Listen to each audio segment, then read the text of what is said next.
Hello everyone, I'm Richard Miller. I'm the Never Not Here guy, and I like to go out and find people and discuss life with them. So we're at it again in Iowa this time, and it's a drive to hear a story.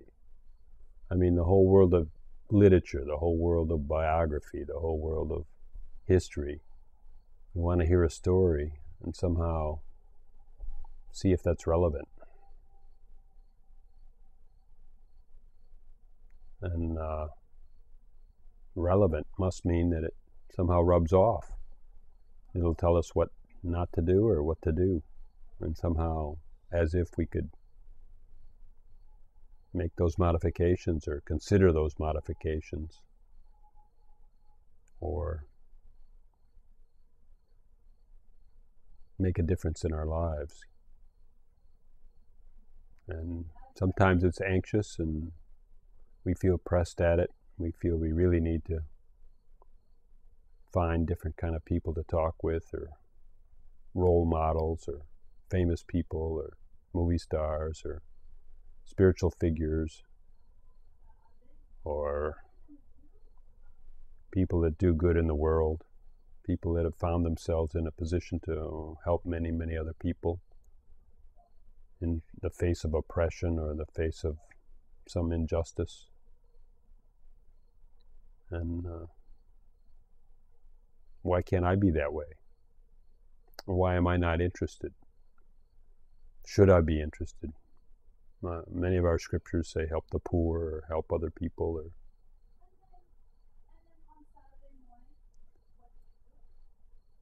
be more outgoing, be concerned with the world. You're a part of it. So these are things that we all in many ways take for granted, but I mean, we're out there, we're listening to stories, and some are fantasy and we know it, and some are we think are real and we're not so sure, or we're sure of it. And so then we want to find out if these things can really make a difference. So I'm here with Michael Baxter, and welcome. Thank you, Richard. And I want to thank you for making the trip out. You came all the way to my house, and I didn't even have to leave my chair. I'm in the same spot I was when we talked on the phone. And I mystically appeared. I just, took a little nap, and I woke up and you were here. No, but, I appreciate the service you provide on the internet for everyone to watch your videos, but I also appreciate the service you provide to me to be able to, say what I want to say, because there are not that many, venues to talk about these sort of timeless topics, really. So I appreciate the work you do, and I appreciate the opportunity that you're giving me to voice my opinions. Well, I mean, I want to hear your experience. It's just like the drive that I'm saying that we all have, whether we go to a famous person or someone that isn't so famous yet. I mean, there's plenty of venues probably, but there's not so many easy venues.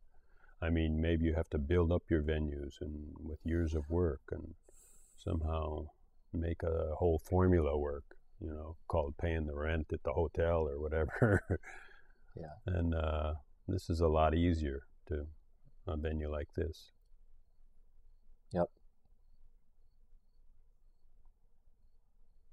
I think about community, and I think about connection, and I think about brotherhood. And in a way, I try to make a forum or a format or a platform where these things can happen. Mm-hmm. And up to a certain extent they do. There's a certain community there, but I don't want to necessarily exaggerate it. People find it as important as they do. And, you know, I always am pleased by that. But I'm really not driven to have it bigger or smaller. You know, it just seems like this is my life, and I put it up, and that's okay too. It's you know, it's something something valuable, I think. So thank you very much.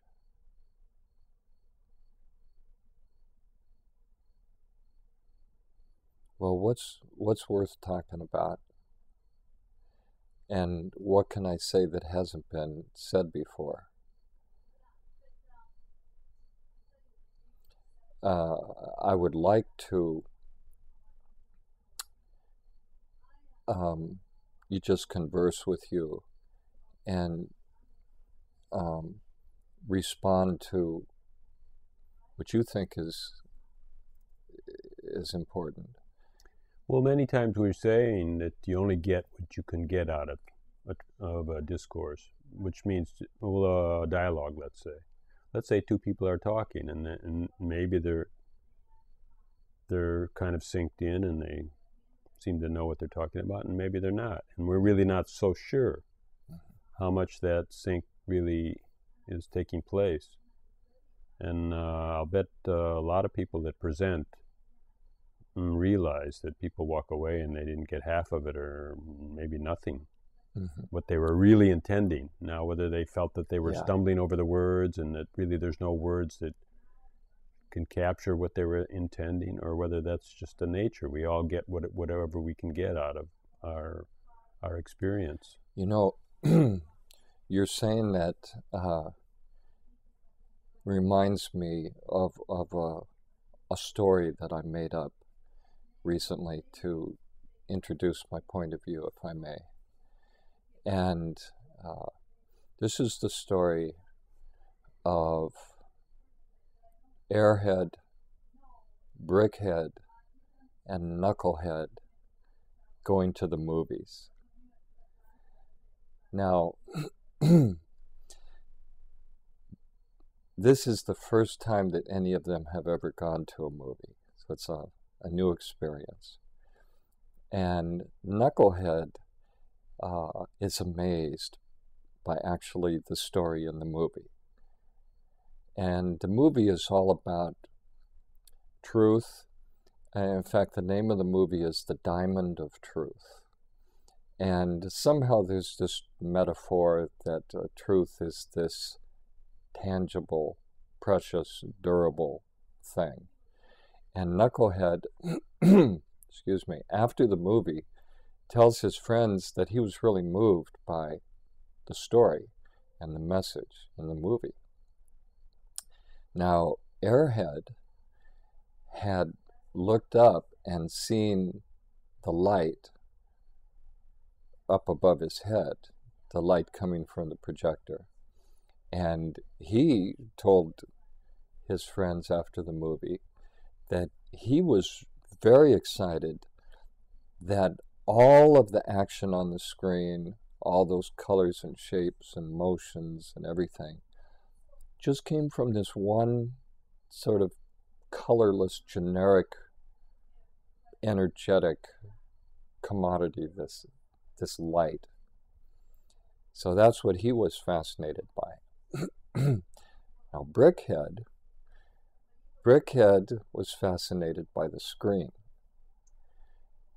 He, like Airhead, was fascinated by one uniform object that was somehow responsible for all of the colors and shapes and movements that came out in the movie.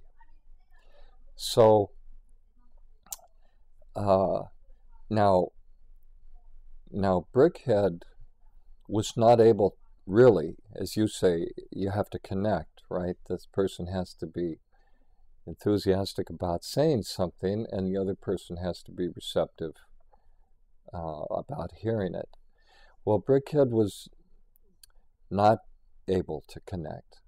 He was not able to connect with Knucklehead because to Knucklehead, it just seemed strange, all this talk about a screen, because he'd been fascinated with the images on the screen. He really hadn't noticed the screen. So to him, it just seemed strange. On the other hand, and I think maybe even more relevant in a way, is that Airhead was not able to quite enjoy Brickhead's enthusiasm because he felt that they were talking about the same thing. As soon as Brickhead said, yes, there's that one uniform thing, right away Airhead assumed that he was talking about the light that had fascinated him. But he wasn't. He was talking about the screen. But he couldn't find a way to distinguish the one element he was talking about, that is the screen, from the one element Airhead was talking about, that is the light. And so he failed to connect with Airhead. They never connected, right? He never connected. So because they were thinking that that's it, that's what he's talking about, the thing I'm focusing on. There's a one thing, and it's kind of monochromatic and bright, and the other one is... And that's what we're always doing with each other, right? I mean, we're thinking, like, I know what he's saying. Yeah. We're not really approaching each other with a clean slate. We're approaching each other saying, yeah, I know that, I knew that, I know that, and then so we're thinking we're agreeing, but somehow, where's that point where we go down to the null point, where we can really build together? Mm-hmm. Maybe that's it. That's a good way to put it. Yeah. You know, how do you overcome that? It may be a general a situation where people don't communicate as well as they'd like to. But as usual, I'm thinking of myself. I'm thinking of how frustrated it is for me to try to talk about so-called spirituality, because I have a different take on it. But all my New Age friends assume that I'm saying the same thing. The same thing that they believe. Yes, right? and the same thing that I used to be so fascinated with. You know, I used to be fascinated with, well, first the movie on the screen, and then the light. Of course, the movie is the drama of life. It's just conventional wisdom or conventional life, right? Yes, and I like to call that Model 3. I'll tell you right now, Richard, I'm a model maker. Right. And, you know, forgive me, but yeah, conventional regular life is kind of like language 3, model 3, point of view number 3. And then that approach where we have noticed the subtle art and the subtle science of life, you know, the subtleties of healing and the subtleties of self-inquiry, that level which is mystical, spiritual, visionary, philosophical, that level which is below the surface, I would call that Model 2, language 2. And that is, for most people, I think, a fascination with consciousness. And in my humble opinion, there is no such thing as consciousness. If there is, of course, we can use words any way we want. If we say that there is, then I would say that consciousness is the first illusion and really the only illusion. So then... But let's just lay out the models and sure. not say whether they exist or not, because probably Model 3 doesn't exist either. Yes, and you're right. Okay, so here's the models, and I'd also like to suggest a special use of the words existence and reality. Okay, so Model 3 is regular life. Language 3, Model 3. Model 2 is the subtleties of life. Model Some 1, of Model 2 is experiential, right? Which might yes. just not mean any more real or less real, or I mean, but it just somehow people differentiate it from the conventional life because, oh, I'm having a direct experience, whatever that means. Let's just say there's something about it that convinces people to go from Model 1 to Model 2. Now, why is it somehow in a hierarchy for those people that they'll shift away from Model 3 to go to Model 2? Why do they do that? Well, it has its own appeal. You know, it's wonderful. It's celestial. It's divine. It's enhanced. You know, It's enhanced. It's it's an enhanced Model spiritual. 3, right? Yes, it is. It's a glorified. You know, and I'm not uh, saying that it's better than Model 3 or that it's worse than Model 1. I'm just saying that there might be these different points of view. And so point of view number 1 is really the bottom line. It's really, you know, it's So really, far, right? yes, you're right. You're right. Anything we can say in words is suspect. But, you know, our intention is that Model 1 is reserved for the bottom line, for the bedrock, for the screen, for what is truly solid. And so now, if I may, let me propose a specific use for the word existence and a specific use for the word reality. Existence, I see as a digital thing. In other words, you either exist or you don't. And something, you know, either exists or it doesn't. And there's not much room in between. Now, on the other hand, reality seems to have shades, you know, and we like to rank and grade those shades of reality. You know, my dream, uh, I'd be comfortable saying that it's less real than my waking, but more real than some, you know, just some fleeting hallucination, for example. So we accord analog values to levels of reality. We use that word when we want to. But existence is just digital. It's Yes, on or off. It's a yes or a no. yes, I suggest that we reserve existence for when we want to talk in a digital way. So really, that's very useful because now we're not talking about what's real, what's a little bit more real than that. You know, we don't have to worry about the shades of gray. We simply have to ask ourselves what exists and what doesn't exist.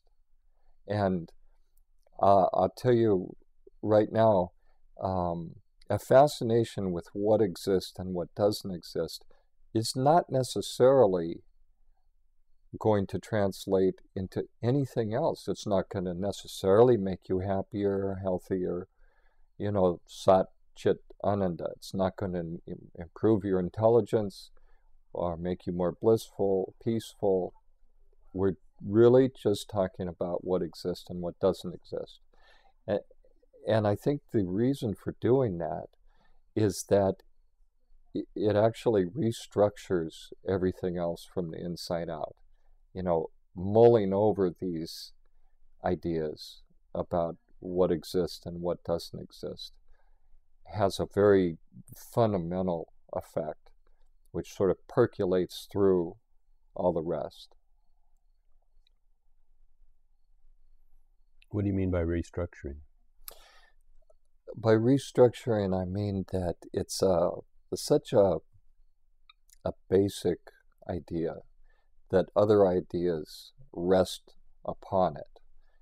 And so if some clarity is gained on a basic idea, then An existence idea, then yes, realities kind of realign. exactly. You know, the analog reality matrix, let's call it, or something like that, that we were proposing. Yeah, it kind of ripples through in a way. Somehow from the inside it works its way out, or seems to me.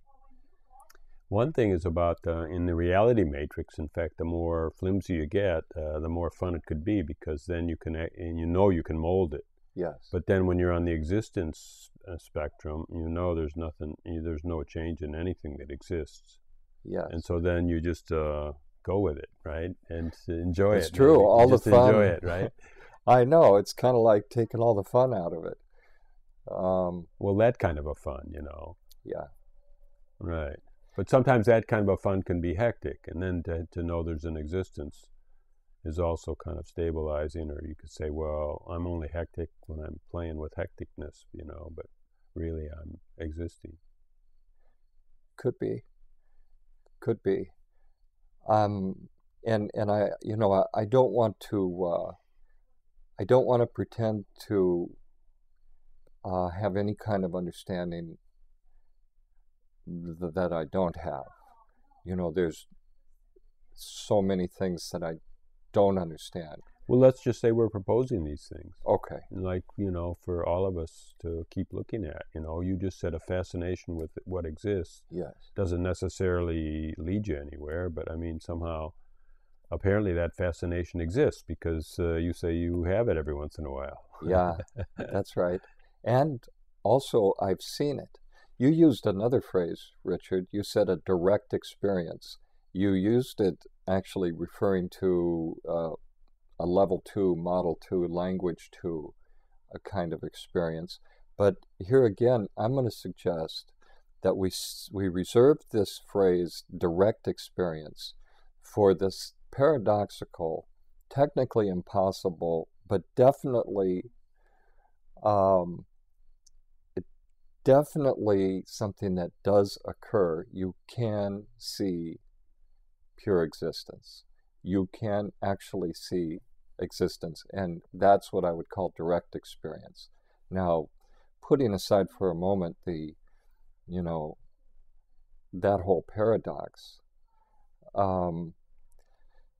let's just talk for a moment about existence itself. Okay, now, is existence a property, or is existence something else? The way we usually use it is that we use it as a property. In other words, when I say that a certain thing exists, I'm saying that it has the property of existing. So I'm applying the property of existence onto some object. So we think of existence primarily as a property. Now, Some do. Some do, okay. No, let's just leave it like that. Later, I think it can be very instructive to notice how that somebody imbued in level 3 and in level 2 and in level 1 will visualize all these things, right? Yes. And like when I was saying somebody moves from level 3 from conventional wisdom into some kind of esoteric wisdom, and then they're the ones that claim, this is direct. This is a direct experience. Yeah. And I'm just quoting a testimony. Surely I'm not trying to claim anything. And of course, if they step into level 1, they wouldn't say that anymore, right? Yeah, it's a good point, and it also shows us that maybe level 1 is superior to level 2, and maybe level 2 is superior to level 3. On the other hand, they're all on the map. They're all equal in another sense. And a person may move through them and feel that he has stabilized his awareness, at level 2 or level 1, or he may just enjoy passing through all of them. So none of them or back and forth, in some kind of a pattern. None of them are wrong. I don't think. So then these are 3 models: Model 3, Model 2, and Model 1. And Yes. of course, what they are is they're verbal models, Yes. right? And so then each verbal model is, in a way, it's not it is here because we're saying it's a model of what's here, right? But the model itself is a series of ideas, which is not here actually. The ideas are an overlay of what's here. And so then all of these three are actually, I think it's nice to be clear that they don't exist. You know, Yeah. we're talking about existence, and They're we're talking about three ideas. levels, and Yes. those are abstractions. You know, Let's- and it's just we're talking maybe about levels of abstractions. Yes. Because the level 3 that we're talking about is pure abstract. Okay. It's all made up of concepts. Yes. You know, and it's very flexible because those concepts can go all over the map. They don't have to exist. In fact, they don't. I like the way you use the word abstract, because conventionally we would say that level 3 is solid. Is solid, and level 1 is abstract. Yeah. Until we touch level 1. If Yes. we've never touched it, then it's just an idea that we're talking about. Maybe there's heaven, you know. Yeah. Maybe there's That's right. That's Right. right.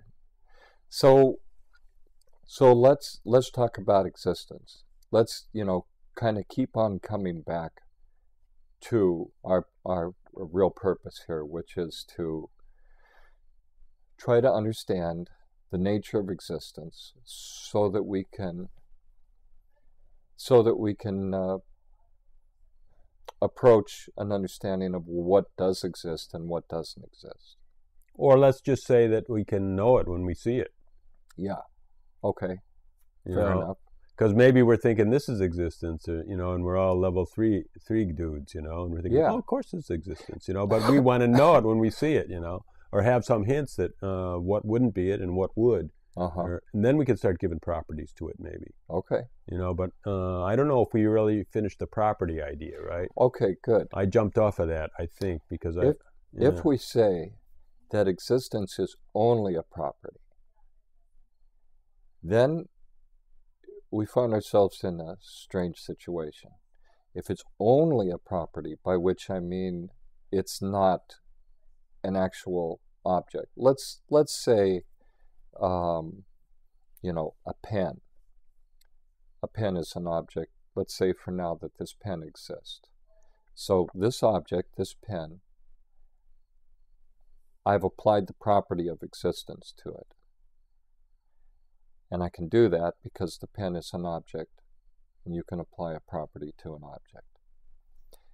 All right, so we can apply the property of existence to this object and that object and that other object. And take the property of existence away from a few objects too, right? Yes. So we're selectively trying to determine. But if existence is only a property and not an object in its own right, then we're never able to apply the property of existence to that object called existence. We've said existence is only a property. It's not an object. So we've kind of backed ourselves into a corner, because now I'm not able to apply the property of existence to the object called existence. So I'm not able to say... Why? Say why. Because if we say that existence is only a property and not a commodity, not a substance, not an object, like that pen. Not even object, entity, or I don't know what we should Yes. say. What word we should say. Well, object, substance, something that has... Yeah, we want to say all those words like state or entity or, you know, but really, something that has really mass. they don't make it, right? An object for now, I think is good Yeah. enough. So if existence is only a property and not an object, well, being not an object, we can't apply any property to it. If it's not an object, you can't apply a property to something that's not an object. A non-object. Yeah. So you can't apply the property of existence to existence itself because it's not an object. It's only a property. So this is odd. The pen exists, and the tree exists, and the car exists, but existence doesn't exist. So then that whole thing breaks down, right? I mean, I honestly don't know if I ever had the yen to call existence a property. No, but or exactly follow where you're going with that. well, I think implicitly that is, it's a passive verb, and as such, we're in the habit, aren't we, of saying that this thing exists. But in this sentence structure, it sounds like Yes. it's passive verb, right? Yes. But that's not really what we mean at all, right? Well, or is that what we find? We don't find that. One way or another, we seem to be happy to apply the notion of existing to many things without directly thinking about the fact that existence itself should also exist. And to exist, for it to exist, it needs to have those qualities of being an object that these other things. I don't know. To me, that breaks down. So then I don't know if that's okay. Well, let's. Is that like who wants to apply? Who wants to say that exists? Is that that's somebody in the conventional world, right? Wants to say that. Yeah. And does somebody in the esoteric world want to say that too? Sure. If you have a vision of Shiva, you want to say Shiva exists.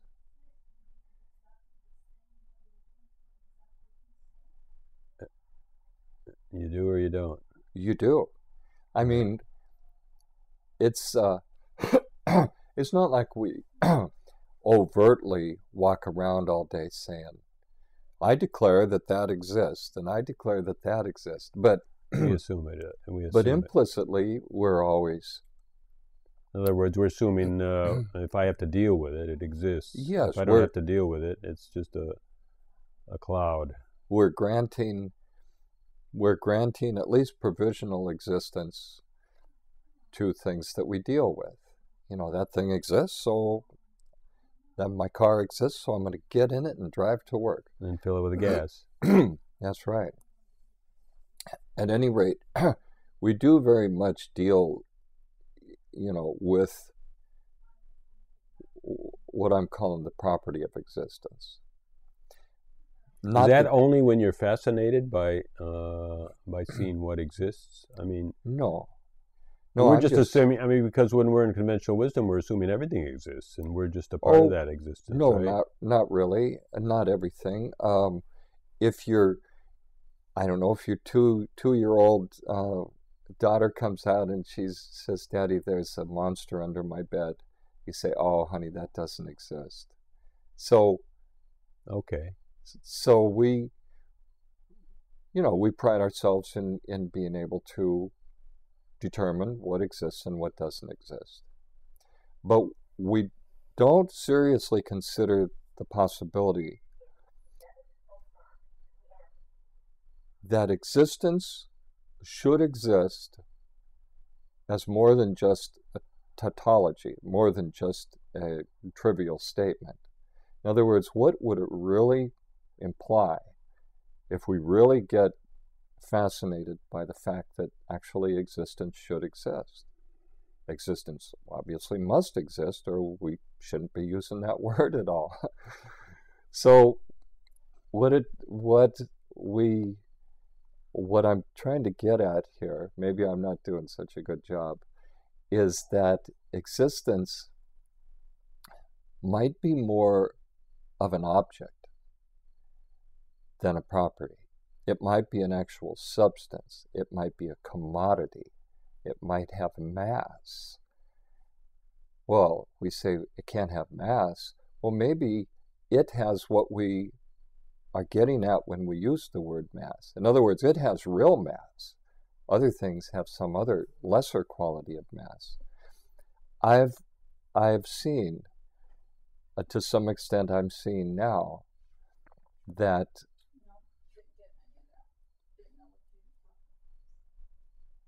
existence is an actual object. It's the ultimate object. It's the one real object. It's something that actually does exist. So it's something you can bump into. Yes. Yes, And it then do you is. have to deal with it, or you just can ignore it like we have been for all these years? Well, life goes on. Yeah. I mean, all of this is kind of like a technicality. It's just a matter of, as I said, knowing what exists and what doesn't exist. And in daily life, it doesn't matter that much. It doesn't make a big difference. But it's nice to know the truth about things.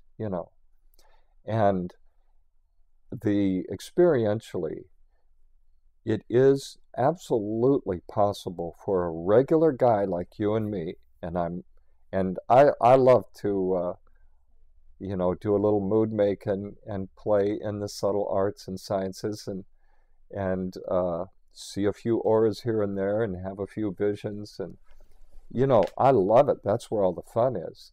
But but I'm really just a regular Model 3 person. I'm just a guy living in Iowa. And if a regular guy like me can stake his life on telling you that I have seen solid existence, then anyone can. Anyone can see it. It's not, you don't have to be a lifelong mystic. So we have a property called attention, and it seems Attention like it steers around, moves around. moves around, yeah. It definitely can make it narrow or wide. And then a lot of times we don't do anything with it, but it's always moving anyhow. Yeah. So can this attention go on this existence and you can actually bump into it? Do you mean, Richard, that you and I are these sort of vehicles for this point of attention? Well, I don't know. I mean, attention seems to happen where sometimes we're looking at small things and real details and ignoring a lot of other things, and sometimes we're kind of like not thinking of anything really, and just letting all of life come in, and maybe we notice things that are happening, like pains, of course, and how we're sitting, and sense of motion. If we're in a car that's going too speedy around the corner or something, we'll let off the gas. We'll notice things that are happening now. And then other times, when our attention's more narrow, we're probably creating distinctions and just thinking of those, which in a sense are abstractions, more abstract. That's probably the mechanism of narrowing. Mm-hmm. And then maybe when we're always considering more and more and more distinctions and finer distinctions, maybe our attention is deprived of simple things that are happening right now, and maybe that one of those simple things happening right now is the existence. And so then, can our attention somehow open to let this existence be in first, primo piano, the first. Yes, it certainly can. I think there are different personality types in the world, and some people like to talk about prescription, by which I mean, hey, if I do this, then I will increase my chances of noticing. Doing things. They want to do things. Yes. And then they want somebody to tell them, I did this and that works, so why don't you give it a try? They like to do something. And because I haven't been doing much in a period of my life, maybe it's a reaction. Oh, maybe. And maybe we go through phases, and maybe it's like a personality type. Some people, I think, our emphasis should be mostly on description, which is, in my opinion, really about all a man can really do is stand where he is standing, never not here, and describe what he sees, and that's really what we're all doing. So fundamentally, I believe we are all describing what is obvious to us from a certain point of view. Now, there's room in that for prescription. prescription is also a form of description. I can sit here and describe something which has the shape of a prescription. And I do have some suggestions for that, but I don't think it's the first thing we should talk about, because there are lots of people who are not doers, and they don't. Right. They don't. But let's want talk about to. the mechanism. In other words, somebody's standing here in either in an open, wide state or in a narrow state, either considering more or less nothing and just seeing how life impacts, or maybe trying to make up some kind of description, which is a distinction, and somehow they have some big pulse of energy or some kind of a eureka, or something happens, and they put two and two together, and then they say, well, that description probably is a good prescription, and they start telling people, you could do like this. And this is what happened to me when I did this, and they've kind of made some kind of a, okay, that's the first guy that didn't really go to ancient scriptural texts and try to follow somebody's advice. In other words, the first guy, even if it was the guy back there, the first guru or something, he made up a prescription, right? Sure. And so then that came from a description. Yes. And there's, they're both good. They both certainly have appealed to me at different times in my life. They both have their place. One's not better than the other.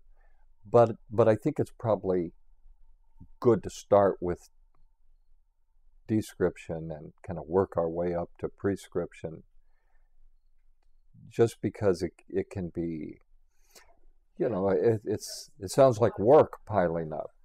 If you ask a person to do this and notice that and think that and so on. So let's come back to it.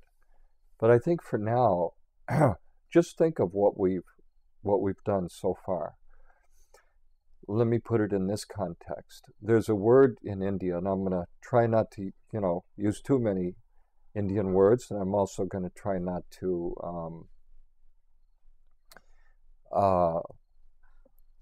maybe we can anglicize it. I'm also going to try not to name drop too much, but that's straight for prescription, right? That comes right out of the prescription part of you. There's a word in India, sat, S-A-T, and the sat means that which is, that which exists. So then are we back to existence and non-existence? That's a binary, right? Yes, we are, but let me flesh out this idea of sat. Sat means not only, now here are some synonyms for sat. Sat means that which exists, so it's existence. But it also means self. So, for example, when the Greeks say, know thyself, they're referring to something deep inside that's real and valuable.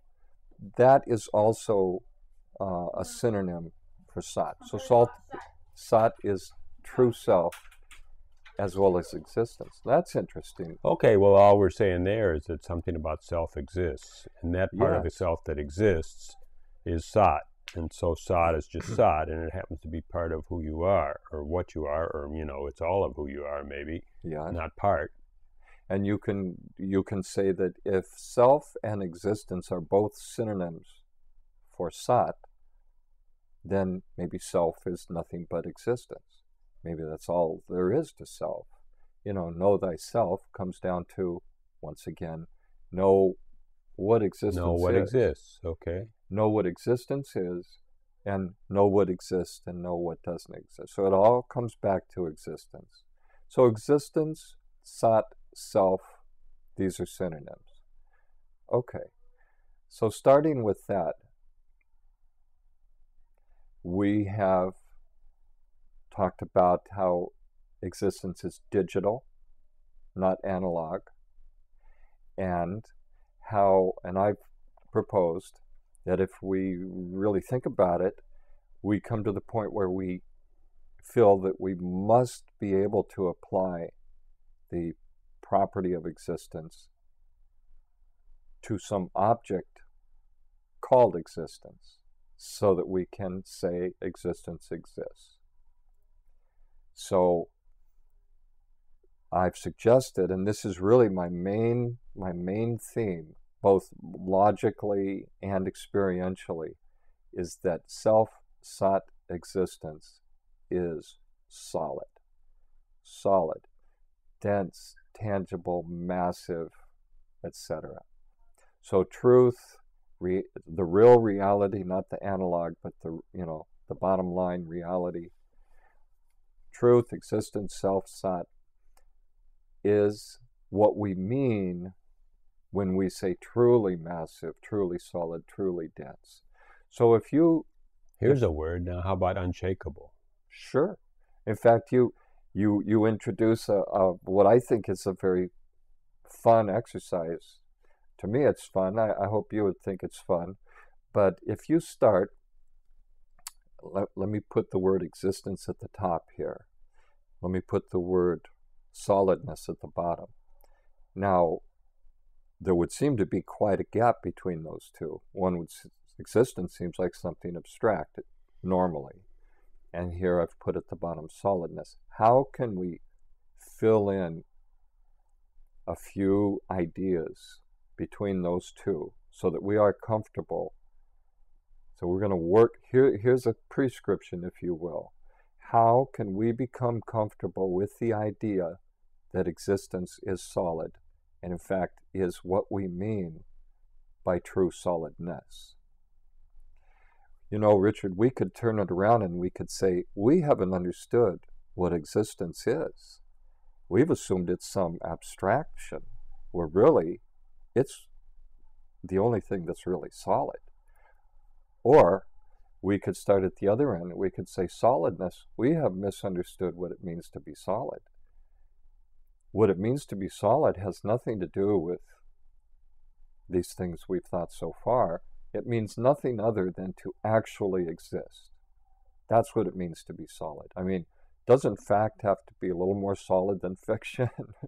You know, to be solid, don't you have to actually exist? So we have misunderstood what it means to be solid on the one hand. We have misunderstood what it means to exist on the other. And I'm suggesting that you introduced a word. Let me introduce a couple of my own, if I may.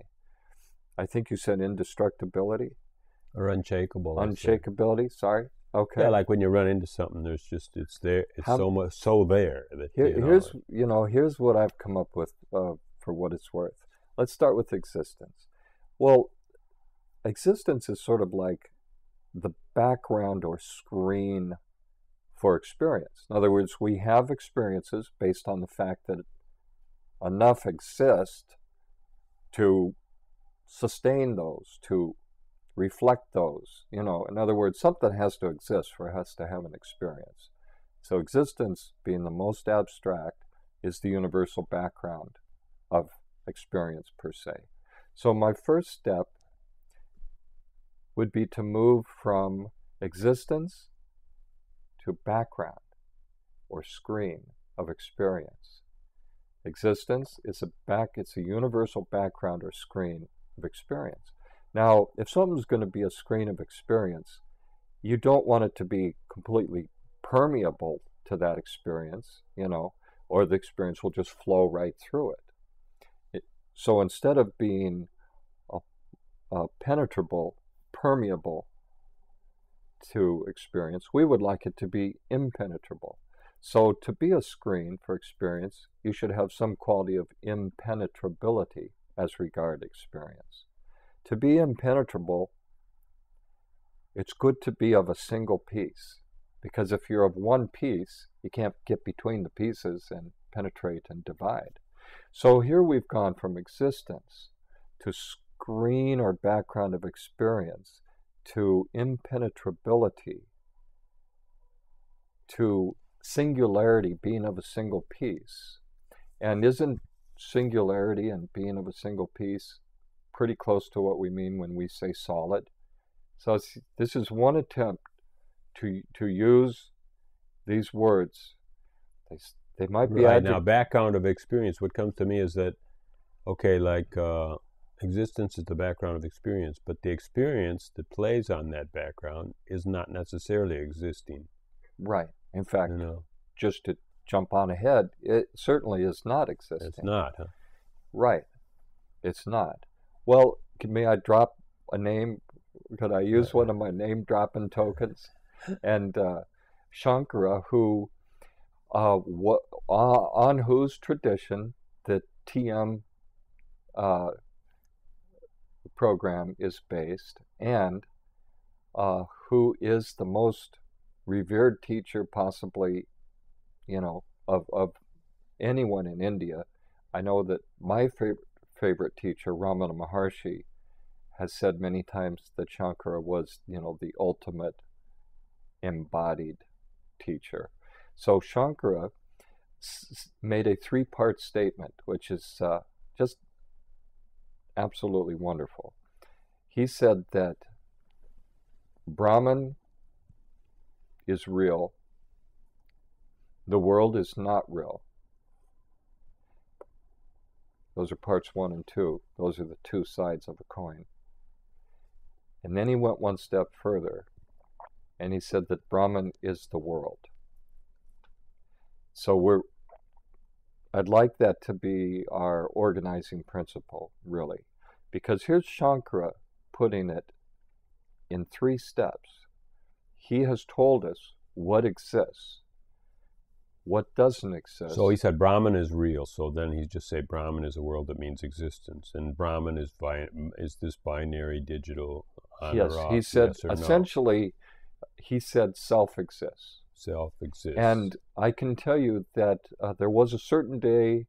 Now I don't. And then he said the world doesn't exist. Yes, so he the did. world is everything you see. Yes, it is.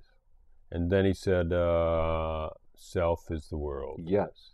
So then, we don't really know what that means. Maybe you're saying you do, but we're saying that means that the world reflects on self. If you look at it algebraically, it means that existence equals non-existence. Well, algebraically, it's not anything special in my book. It's a real abstraction. Yeah.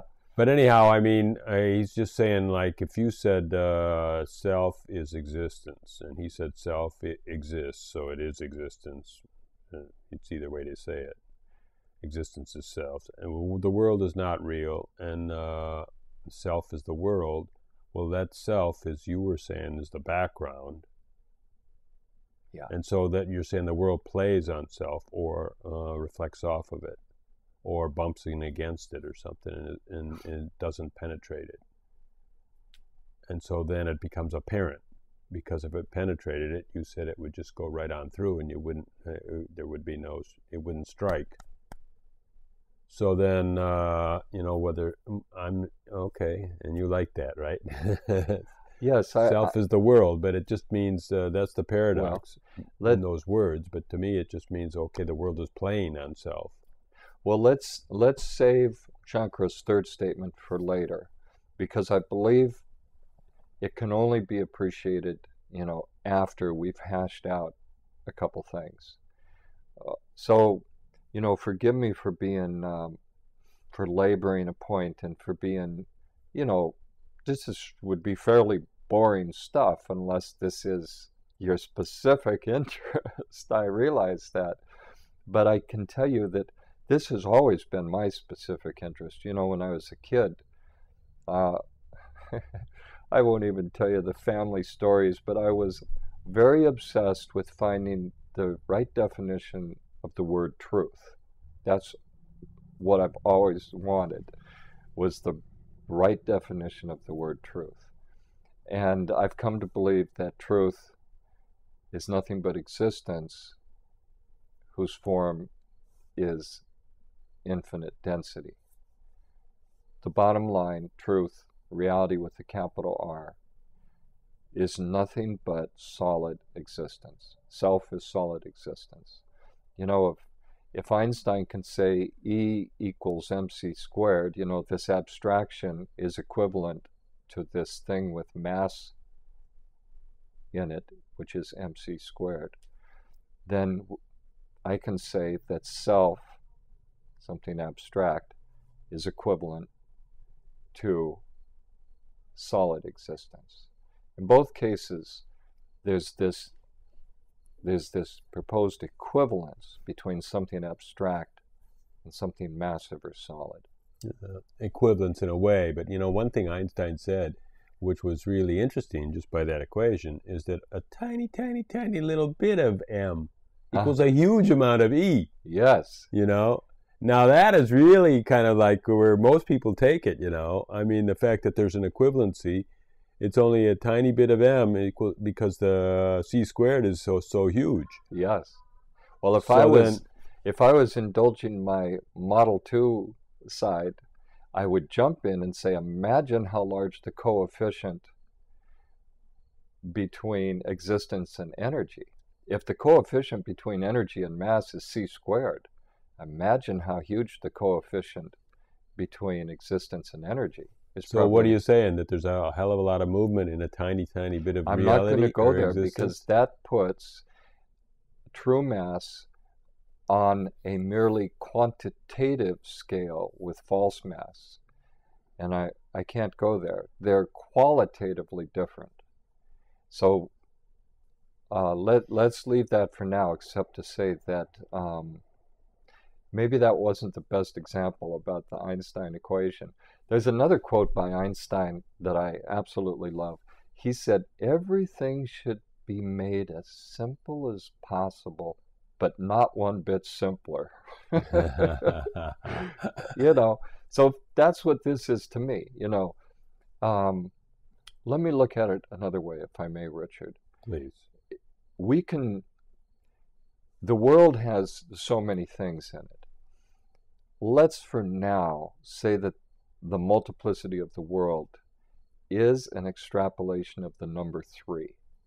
3 to the n, 3 to the exponential, whatever you want to do with 3. The world's multiplicity is the story of 3s. Okay. So is 2 kind of more concentrated or less multiple, and then one is even less, right? The world, we're just talking about existence as well, one. You're on the right about track. The screen, right? I like where you're going with this. Multiples of 3 is the way we relate to this world as being a regular guy, you and I. So language 3, model 3, point of view number 3 is all about multiples of 3. All right. The subtle sciences that you don't mean 3, 6, 9, 12. You just mean multiples of the third paradigm that we talk about. Well, what I mean is take the number 3 and now apply any mathematical operator that you want to. Raise it to the third power, multiply it times itself. In other words, it's the artistic extrapolation of 3-ness that yields the multiplicity. Let me just be real clear, because are we just talking about the number 3 now for some reason, or are we just talking about the paradigm 3, which is the model 3? Actually, the number 3. Oh. But how do we slip into that? Well, I'm going to suggest that this world is the play and display of 3 elements compounded wonderfully. All right. Now, that middle language, language 2, is what you get when you take exactly 3 elements. Not 3 to the n, but 1, 2, 3. When you have 3 elements, you have the mystic world. 3 is the number of mystics. And here we have room for, let's take regular Joe and let's take self. These are 2 constructs that we're working with. Let's let them overlap. 2 constructs, when they overlap, yields 3 regions, right? Their overlap now is our 3rd region. We have that space which is just regular Joe. We have that space which is... Oh, they're overlapped. And their overlap is our 3rd. In between them. So we have a hybrid. Now that hybrid is regular Joe plus self, and that's what we call the enlightened man. You see, we've introduced a 3rd element, which is the hybrid of the first two. So this wonderful language, Model 2, Language 2, Point of View number 2, all the subtle arts and sciences are based on exactly three elements. And one of the three is some kind of a hybrid of 1 and 3. Of 1 and 3. Right. Okay. Now, what I'm suggesting is that we don't let ourselves do that. We don't introduce that hybrid.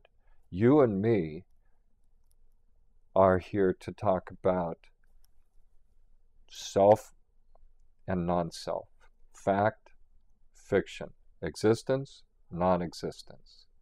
Two things that shall never meet and shall never overlap and shall never form a hybrid. In what sense won't they meet? Because aren't they nested? No. How could we do that? How could nested would mean that without existence, how would you have a projection?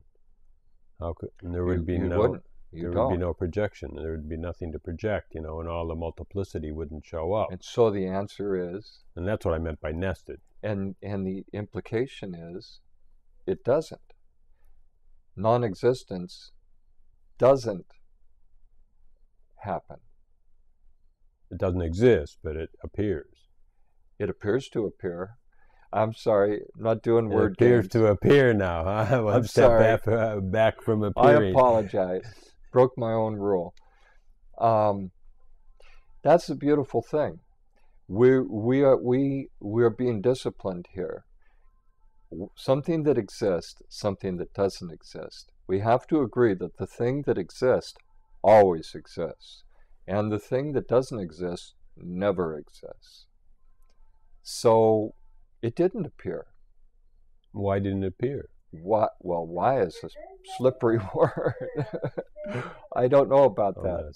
Let's take a bit of a recap, and just maybe if we forget a few things or start fresh, then that's good too. Or if we remember all the things. But we were just saying that there's kind of a continuum of awareness, and some of it can be very abstract, which means it's very multiple, because abstractions have no limits. Basically, they can go where they want. We gave them the permission not even to exist, and so then the imagination is the only limit.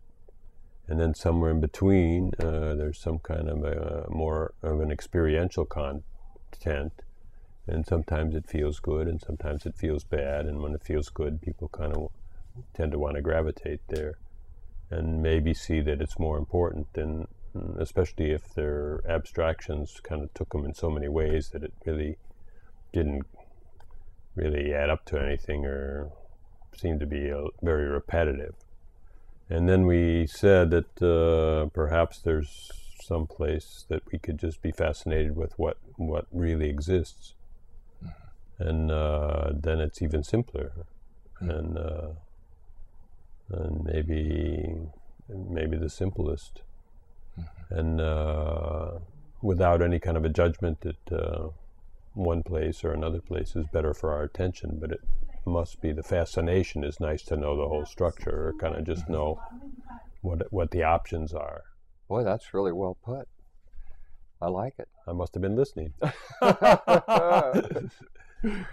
Yes, sir. It's beautiful.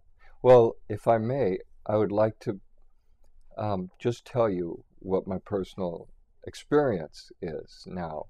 So in other words, without trying to reason things out, if I may just describe to you something that happened to me. I was regular Joe. I'm still regular Joe. I'm not enlightened. I don't think there is such a thing as enlightenment, but I do think there is such a thing as the self in a very significant way. So I went from regular Joe to regular Joe meditating, regular Joe doing spirituality, and that is fine too. I did that for a long time. And then I don't even want to say I saw the self. The self asserted itself. It stepped forward from the background, would be a good way to put it. So here's what happened to me. It was Mother's Day a few years ago. A very busy day in this house. There was 3 grandmas, 3 moms, and about a dozen kids running around, and I was the only guy in the house. So you can imagine I was very busy. They all had opinions of how I could be using my my time to make some tea and, do some dishes and whatnot. So I was a very busy dude. So I was not in some kind of a meditation. And I was in the kitchen. I was looking out our kitchen window, which has a nice view of the yard. And beyond that, there's a pasture where there's horses. And I was just, primarily washing dishes, but my eyes were resting on the backyard. When self emerged from the background to the foreground, exactly, Richard, as if you were looking at a painting and the canvas just came through the paint and asserted itself. It was beautiful. It was powerful. It's non-negotiable. That's the word really for it. It's not negotiable. I could stack up all my other certainties against this one thing. It's not even that I, Michael, am certain of what I saw. It's that what I saw was certainty itself with a capital C. When you say non-negotiable, do you mean that it's not open to interpretation? Yes, that's a good way to put it. That's right. It was a direct experience, and we've wisely reserved that word for just such a usage. Yes, it was a direct experience. I apologize for the paradox inherent in me saying that I saw the self, but really, it's not about me. It didn't result in me becoming an enlightened guy.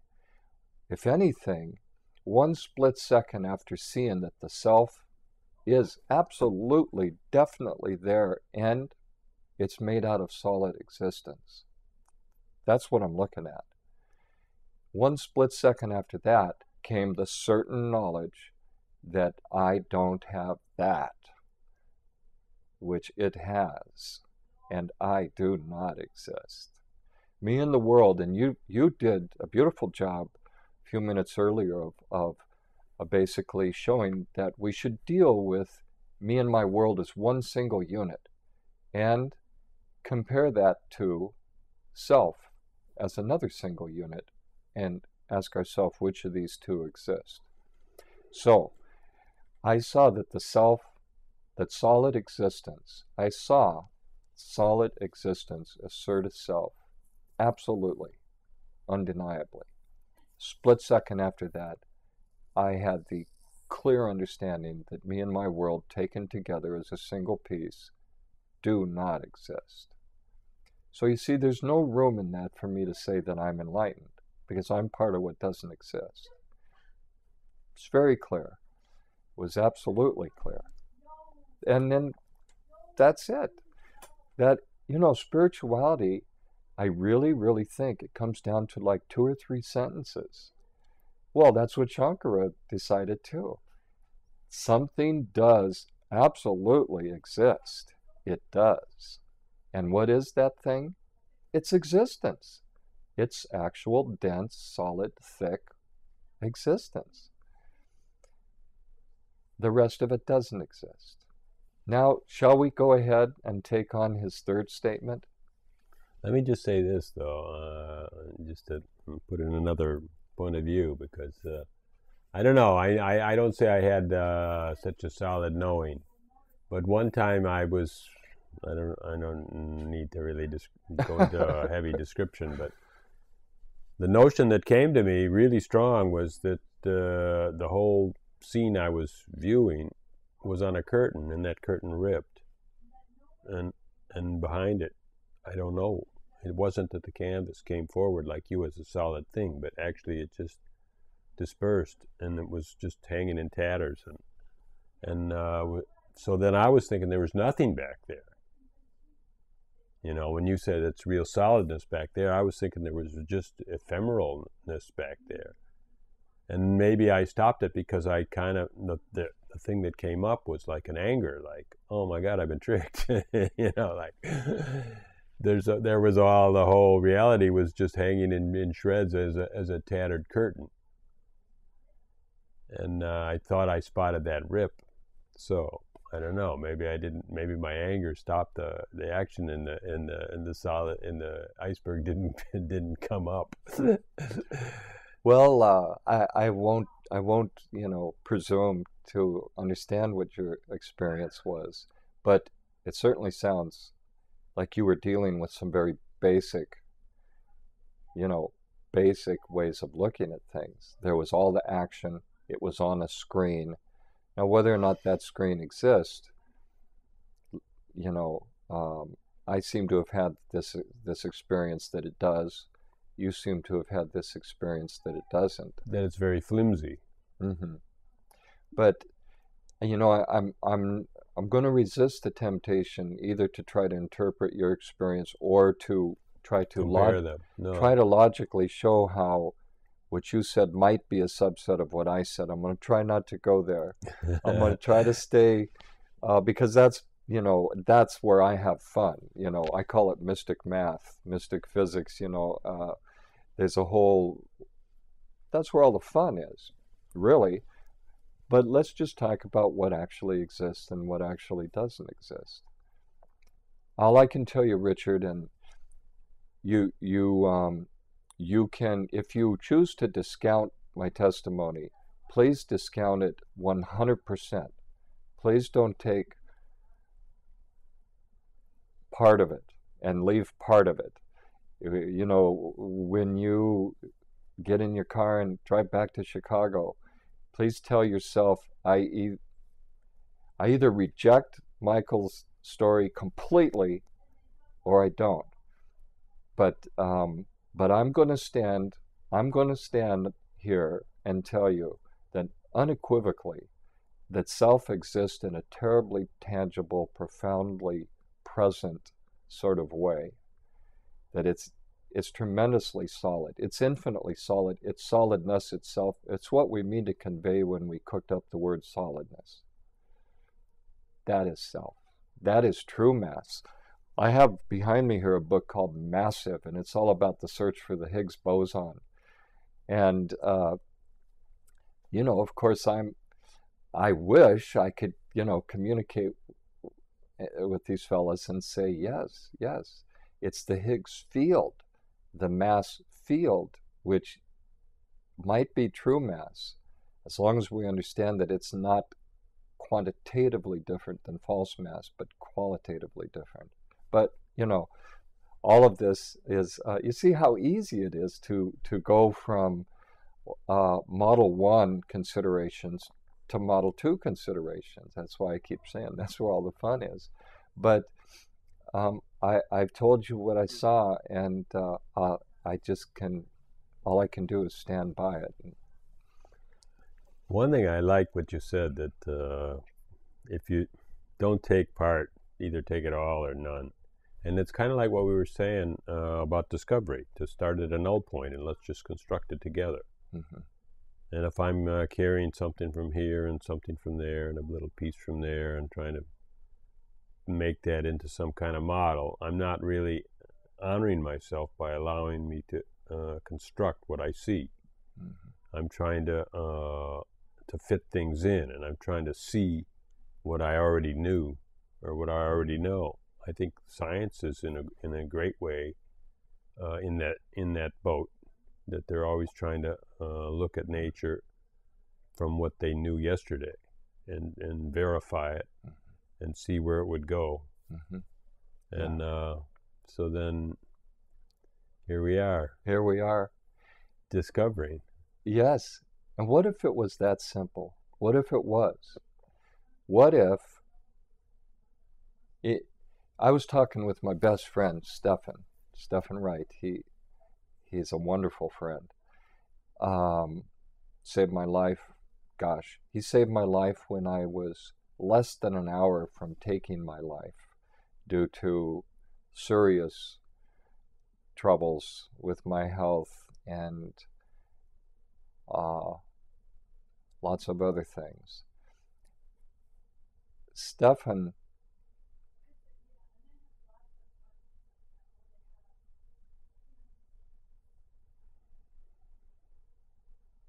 gosh, I got so caught up thinking of how much I love Stephen.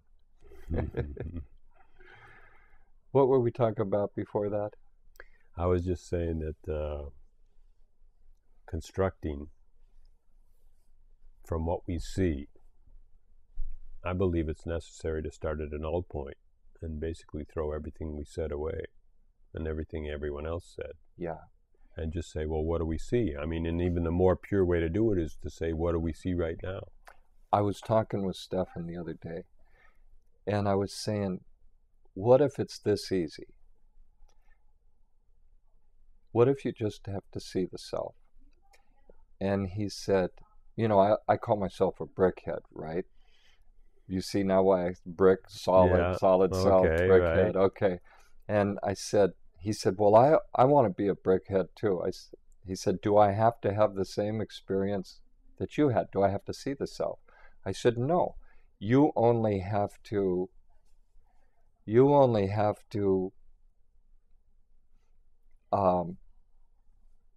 accept my testimony. I'm not saying believe me. I'm not saying blindly.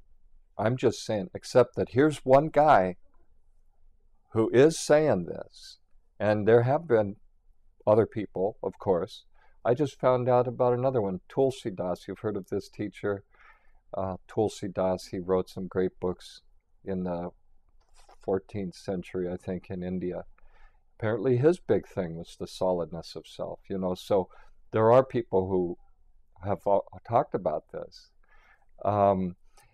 So you don't even have to have the experience to be a brickhead.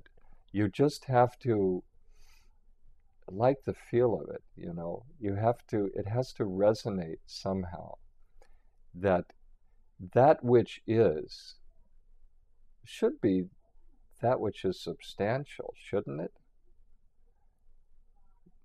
I mean, there's a matter of dignity here.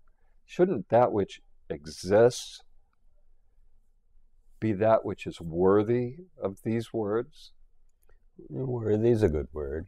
Substantial is a tricky word because, you know, it's already, we said it exists, so that from that it's substantial. I guess when I think of things like solid, I don't think of solid as an adjective like others, like red, silver, blue. I think of solid as just meaning more and more of it, you know, a dense amount of it. So everywhere. Yeah. Great thing about the self is, you know, there's this idea of solidness and there's this idea of everywhereness or non-locality. It's easy to picture something solid if we restrict its boundaries, you know, like a lump of lead. We can handle thinking about a lump of lead as being solid and massive as long as it's small. But if you think about a lump of lead as big as, you know, Texas, it starts to hurt. And if you think about a lump of lead as big as all of space, it really hurts. But that's what the self is like. It's something so massive and yet unbounded that there's no room for anything else. Nothing else can exist. All of the property of existence has been gobbled up by that ultimate object that we call existence, leaving none for anything else. There's no little shreds of existence left to apply to anything else. I think it should be really simple myself, you know, and I think that probably all you have to do, or all you might want to do, is to notice when your attention is falling on something that's abstract. Okay. So, which is a verbal model. And know that that verbal model, it's probably pretty rare if it really has very much to do with existence. But it has a lot to do with appearance and a lot to do with play and a lot to do with the way we structure our lives. And so that's all dandy. And if you just notice that okay, these are abstractions. And then, then your openness is to be, well, what's here? Well, very nice. What's not an abstraction? What is just here? And then your attention could be available. At least a part of it. It doesn't have to be all your attention. I like the way you put that, Richard. And it's kind of like, Columbus or Magellan or whoever. You travel east. You travel west in the hope of finding east, right? What I'm trying to say is, if you start by saying,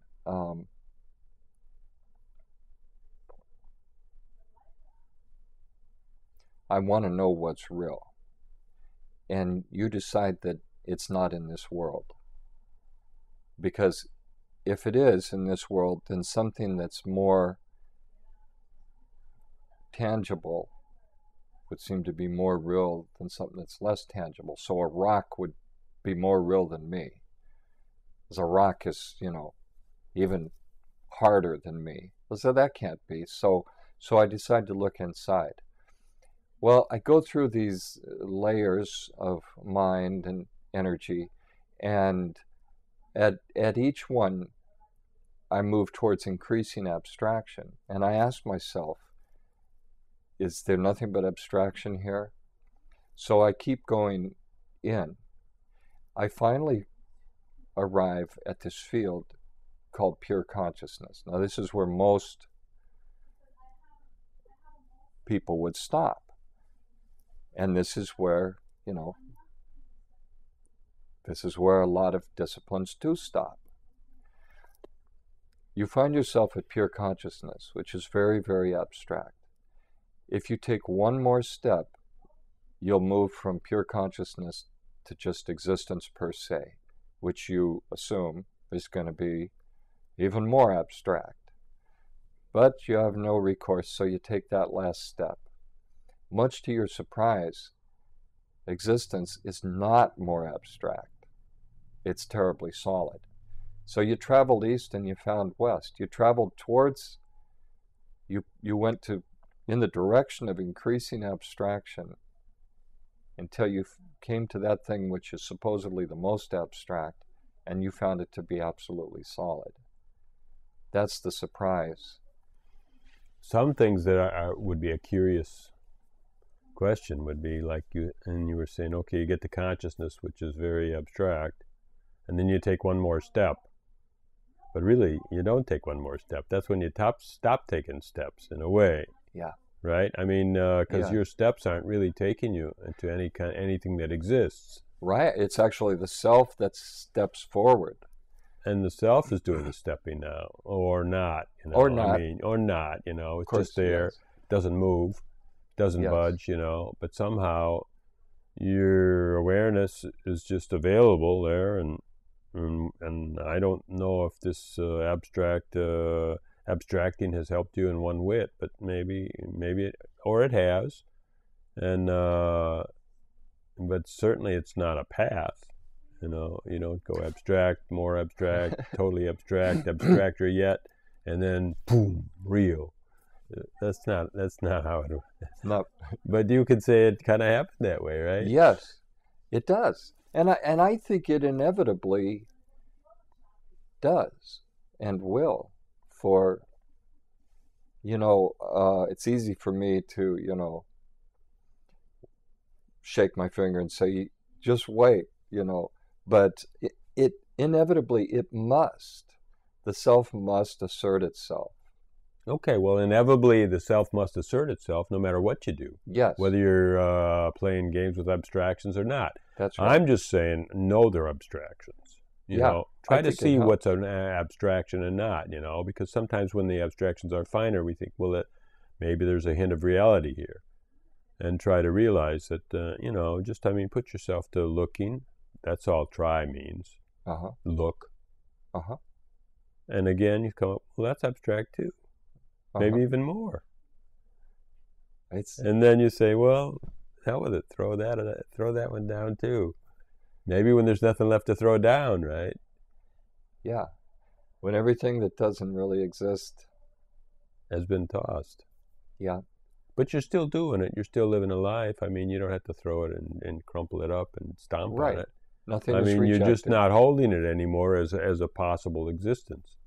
That's right. All we've ever wanted in this pursuit is to be clear about what exists and what doesn't. And the good news is that there is something that does exist, and it is fully capable of asserting itself. I would say it's inevitably going to assert itself, and you're right, Richard. We could make prescriptions, and I think from one point of view, it's useful to do that. I think it's useful to think about these things. That's my personal, as I say, there's different personality types in this world, and I'm just a regular guy with a certain type of personality. Is that a prescription, just to say, notice what's abstract? Abstract is no big deal, okay, concept and all those things sound like, oh, wow, just a concept. But I mean, it just means languaging, right? It just means an image that has a label that's not necessarily here in front of me, that I can't really touch it. I'm just saying, well, it's somewhere else, it's a higher plane or something like that. These are abstractions, right? Right. You're right. I like it. No, I mean, that might work really well for you, and that might work really well for some of your listeners, Many people, right? I like the way you put things, that. Well, we're trying to make it simple, I mean, we're trying to follow the Einstein formula that things should be very simple, but not too simple. So we don't want to just discount it. Yes. But I mean, you can see what we're up to. We're having a couple of conversations. We're going to talk about what exists. We came up with some really good ideas that existence is digital and reality is analog. So then that is just a matter of vocabulary and how we're using words. Might not only be a property. Property, we talked about properties. Mr. Miller got confused about versus commodity.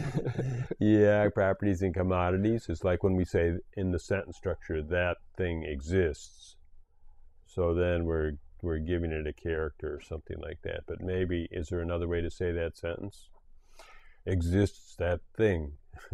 Well, that appearance. It's good enough. That thing, there's your noun, exists. Now here's the application of a passive verb onto it as a property. So we don't say that anymore because we're saying life is simpler and simpler. You go from 3s down to 2s. When you're at 1, and you can multiply it a lot, but it never goes anywhere.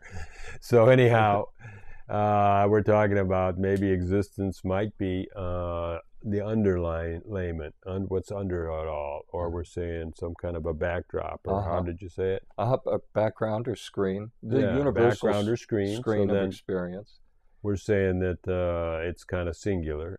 We did say that, right? Not only is it singular, which is an adjective, it is singularity, which is singularity. It's impermeability. It's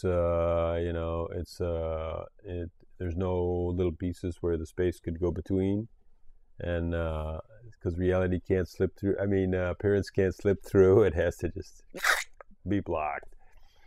And, well, you've made it so simple. We're trying to simplify it. Another part about it that is necessary, though, I think, is that appearance has to keep in motion. Because if appearance stopped motion, then it wouldn't be noticeable. I think so. There's something about contrast and contrast motion in motion that becomes, to our attention machine, at least where we are in level 3, in paradigm 3, somehow motion is necessary to be aware. I think so. I think it's helpful. And so then we could posit that that part of reality, or that part of the the mechanism is always in motion. Mm-hmm. And if anything, we're trying to slow it down and call it give it a name. And so we're saying, well, you, Michael. So that you're only Michael now. You can't move from that. Uh-huh. And so, if anything, our tendency is to stop the motion and try to control it. And then maybe that's the whole continuity of life. Maybe. Is our conceptual, without concepts and without... And it's a wonderful thing. If not for that, I couldn't enjoy my wonderful wife, Right. I mean, it's well, you'd always have a new girlfriend, though. You mean the same woman? Yeah. Just to be clear now, we're talking about the same person. Right. So I hope you join us. We'll be having a few more conversations. Maybe we can get simpler. And please excuse us for being a little complicated on our first go at it. So, thank you.